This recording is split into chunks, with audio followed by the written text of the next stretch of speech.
Hello,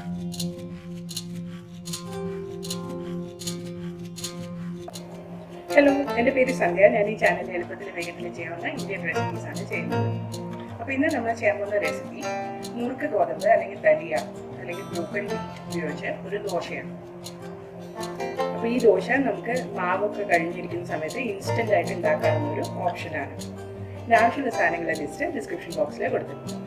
വീഡിയോയിലേക്ക് കിടക്കുന്നതിന് മുമ്പ് എൻ്റെ ചാനൽ ഇതുവരെ സബ്സ്ക്രൈബ് ചെയ്തിട്ടില്ലെങ്കിൽ സബ്സ്ക്രൈബ് ബട്ടണും അതിൻ്റെ അടുത്തുള്ള ബെല്ലും ക്ലിക്ക് ചെയ്യാൻ മറക്കരുത്. വീഡിയോ ഇഷ്ടപ്പെട്ടാൽ ലൈക്ക്, ഷെയർ, കമൻറ്റ്. ഉണ്ടാക്കാൻ ആവശ്യമുള്ള സാധനങ്ങൾ എന്തൊക്കെയാണെന്ന് നമുക്ക് നോക്കാം. അപ്പോൾ ഇവിടെ എൻ്റെ കയ്യിൽ നുറുക്ക് ഗോതമ്പ് അല്ലെങ്കിൽ ബ്രോക്കൺ വീറ്റ് ഉണ്ട്.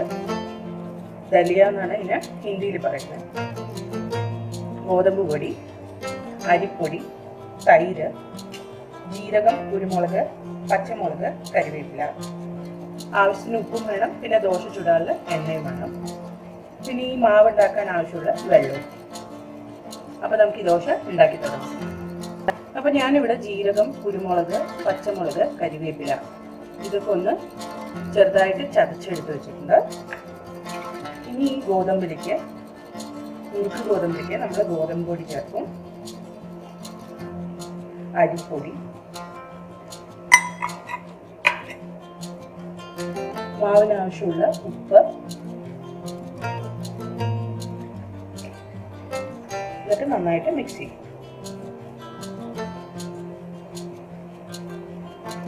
ഇനി ഇതിലേക്ക് നമ്മൾ തൈര് ചേർക്കുക.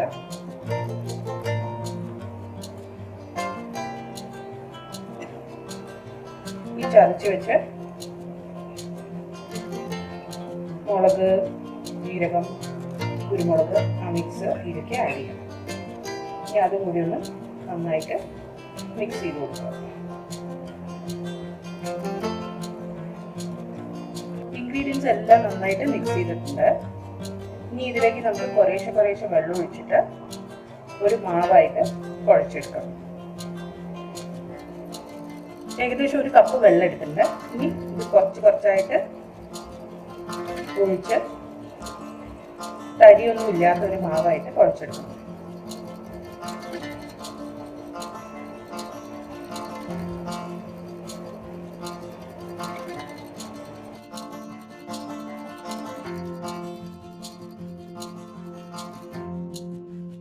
അപ്പോൾ ഈ മാവ് കട്ടയൊന്നും കൂടാതെ അരക്കല്ല മിക്സ് ചെയ്തെടുത്തിട്ടുണ്ട്.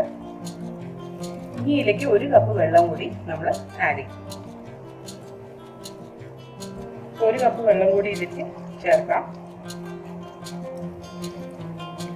എന്നാലേ ഇതൊരു ദോശമാവിന്റെ പരുവത്തിലേക്ക് ആവും.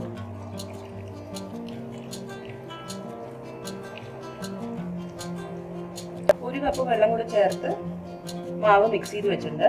ഇപ്പോൾ ഇത് ഭയങ്കര അധികം വെള്ളമുള്ള പോലെ തോന്നും നമുക്ക്, പക്ഷെ ഇത് കുറച്ചു നേരം നമ്മൾ റെസ്റ്റ് ചെയ്യാൻ വെക്കാൻ പോവാണ്. അപ്പോൾ ഈ വെള്ളമൊക്കെ ഈ നുറുക്ക് ഗോതമ്പ് അല്ലെങ്കിൽ ഈ ദലിയ വെള്ളം മുഴുവൻ കുടിക്കും. അപ്പം നമുക്ക് ഇത് അടച്ച് ഒരു 20 മിനിറ്റ് നേരത്തേക്ക് റെസ്റ്റ് ചെയ്യാൻ വയ്ക്കാം.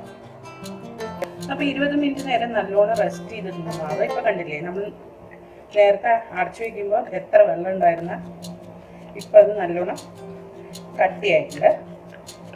അപ്പോൾ നമുക്ക് ഇതിലേക്ക് ഇനിയും കുറച്ചും കൂടി വെള്ളം ഒഴിക്കേണ്ടി വരും. അപ്പോൾ മാവ് നന്നായിട്ട് റെഡി ആയിട്ടുണ്ട്. ഇനി നമുക്ക് ഒരു ദോശക്കല്ല് ചൂടാക്കാൻ വയ്ക്കും. അപ്പോൾ ദോശക്കല്ല് നല്ലോണം ചൂടായിട്ടുണ്ട്. നമുക്ക് മാവയിലേക്ക് ഒഴിക്കാം.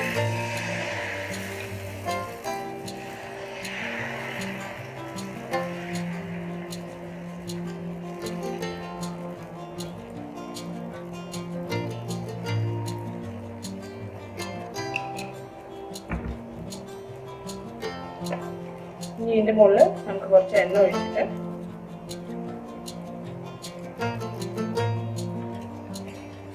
നല്ലോണം മൊരിയുന്നവരെ ചുട്ടെടുക്കാം.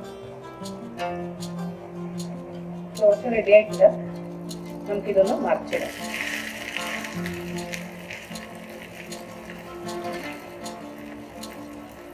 മറ്റേ ഭാഗത്തൊന്നും നന്നായിട്ട് മുരിഞ്ഞു കഴിഞ്ഞാൽ നമുക്കിതൊരു പ്ലേറ്റിലേക്ക് മാറ്റാം. ദോശ രണ്ട് ഭാഗത്തുനിന്നും കുക്കായിട്ടുണ്ട്. ഇനി ഇത് നമുക്ക് ഒരു പ്ലേറ്റിലേക്ക് മാറ്റാം. ബാക്കി ദോശയും ഇതേപോലെ ചുട്ടെടുക്കാം. അപ്പോൾ ദോശ റെഡി ആയിട്ട് ഇത് സാമ്പാറിൻ്റെ കൂടെയും ചട്നിയുടെ കൂടെയൊക്കെ നമുക്ക് ബ്രേക്ക്ഫാസ്റ്റിന് സെർവ് ചെയ്യാം, അല്ലെങ്കിൽ ഇതൊരു ഡിന്നർ ഓപ്ഷനായിട്ട് ഉപയോഗിക്കാം. അപ്പോൾ ഇന്നത്തെ വീഡിയോ നിങ്ങൾക്ക് ഇഷ്ടപ്പെട്ടു എന്ന് വിചാരിക്കുന്നു. ഇഷ്ടപ്പെട്ടെങ്കിൽ ലൈക്ക്, ഷെയർ, കമൻറ്റ് ചെയ്യാൻ മറക്കരുത്. അടുത്ത പ്രാവശ്യം ഒരു പുതിയ വീഡിയോ ആയി വരുന്നവരെ ബൈ.